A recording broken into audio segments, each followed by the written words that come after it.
बाढ़ के बाद यमुना नदी पर रेत माफिया फिर से सक्रिय। यमुना नदी का सीना चीरकर किया जा रहा रेत खनन। गैर कानूनी तरीके से यमुना से निकाला जा रहा रेत, प्रशासन आखिर क्यों है मौन? वजीराबाद थाना इलाके से हर रोज सैकड़ों ट्रेलर टोर पर निकलते हैं रेत से भरे डंपर। रेत माफियाओं का आतंक इस कदर यमुना पुस्ता भी हुआ खस्ताहाल। दिन दहाड़े पंख लगाकर निकाला जाता है रेत, रात के समय में की जाती है रेत की चोरी। दिल्ली की यमुना नदी में रेत खनन रोकने के सारे प्रयास विफल साबित हो रहे हैं। एनजीटी सरकार पुलिस को ठेंगा दिखाते हुए खनन माफिया रात में नदी का सीना चीरकर रेत खनन कर रहे हैं। उत्तरी जिले के वजीराबाद थाना क्षेत्र और उत्तरी बाहरी जिले के यमुना नदी के किनारे सटे इलाके में रेत माफिया व्यावसायिक लाभ के लिए प्राकृतिक संसाधन का दोहन कर रहे हैं, लेकिन नाक के नीचे धड़ल्ले से चल रहे इस खेल को पुलिस प्रशासन रोक नहीं पा रहा है। इससे रेत माफिया माला माल हो रहे हैं। पुलिस कार्रवाई के नाम पर कभी कभार रेत से भरे 2-4 ट्रक पकड़कर अपनी कार्रवाई की खाना पूर्ति कर लेती है, लेकिन इस धंधे पर पूरी तरीके से रोक नहीं लगा पा रही है। वजीराबाद थाना क्षेत्र के जगतपुर में यमुना किनारे इन दिनों अवैध खनन तेजी से चल रहा है। दिन के में मशीनों की मदद से खनन शुरू होता है। यमुना से रेत को बाहर निकालकर एकत्रित कर रात के अंधेरे में रेत भरे ट्रक, डंपर, ट्रैक्टर, ट्रॉली आदि के द्वारा की जाती है रेत की बड़ी मात्रा में चोरी।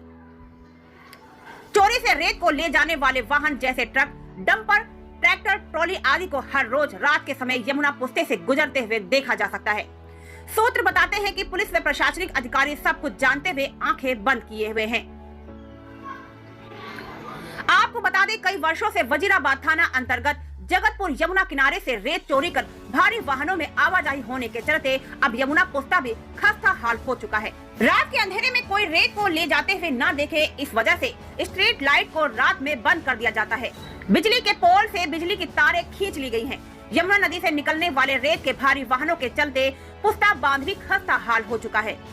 जगह जगह दीवारें टूट चुकी हैं और सड़कों में बड़ी बड़ी दरारें आ चुकी हैं। वहीं लगातार रेत व धूल मिट्टी उड़ाने के चलते वजीराबाद जगतपुर इलाके का वातावरण भी दूषित हो चुका है, जिसके चलते यहाँ रहने वाले लोग अब बेहद ही परेशान हैं।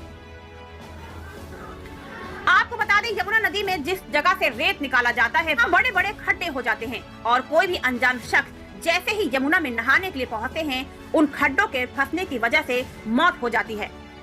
जानकारी के मुताबिक बता दें, पिछले 3 महीने में 2 दर्जन दिन से ज्यादा लोगों की पल्ला से वजीराबाद तक यमुना से रेत खनन होने के चलते ही खड्डों में फंसने से यमुना नदी में डूबने से मौत हो चुकी है, जिनसे अभी तक 3 मासूम बच्चों के शव लापता है। साथ ही में यमुना पुस्ते पर रात के समय ओवर स्पीड पर रेत से भरे भारी वाहन चलने के चलते यमुना पुस्ते पर पैदल या बाइक सवार हादसों के शिकार भी लगातार हो रहे हैं, जिससे जीता जागता उदाहरण नथुपुरा के रहने वाले कई लोग की रात के समय बाबा करोनी यमुना पुस्ते पर भारी वाहन की चपेट में आने के चलते दर्दनाक मौत हो चुकी है। सूत्रों के मुताबिक हर रात लगभग 200 ट्रॉली रेत निकाली जाती है। इसके बाद प्रति ट्रॉली 5 से 7 हजार रुपए के दर से बेचा जाता है। यहाँ से रेत निकालकर उसे दिल्ली एनसीआर के अन्य शहरों में पहुँचाया जाता है। रेत ढोने में जिन वाहनों का इस्तेमाल किया जाता है, उनमें अधिकतर हरियाणा और उत्तर प्रदेश के नंबर प्लेट लगे होते हैं। हाल ही में दिल्ली हाई कोर्ट ने दिल्ली पुलिस को उत्तर प्रदेश में अपने समकक्षों के साथ समन्वय स्थापित करने और दिल्ली के उत्तरी क्षेत्र में यमुना नदी में अवैध रेत खनन रोकने के लिए संयुक्त कार्य बल गठित करने का निर्देश दिया था। उत्तरी दिल्ली के कुछ क्षेत्र में हो रहे अवैध रेत खनन का आरोप लगाने वाली याचिका पर सुनवाई करते हुए हाई कोर्ट ने कहा कि वहां अवैध रेत खनन जारी है और इस तथ्य का अनुचित लाभ उठाया जा रहा है कि क्षेत्र का कुछ हिस्सा दिल्ली में पड़ता है, जबकि दूसरा हिस्सा उत्तर प्रदेश में।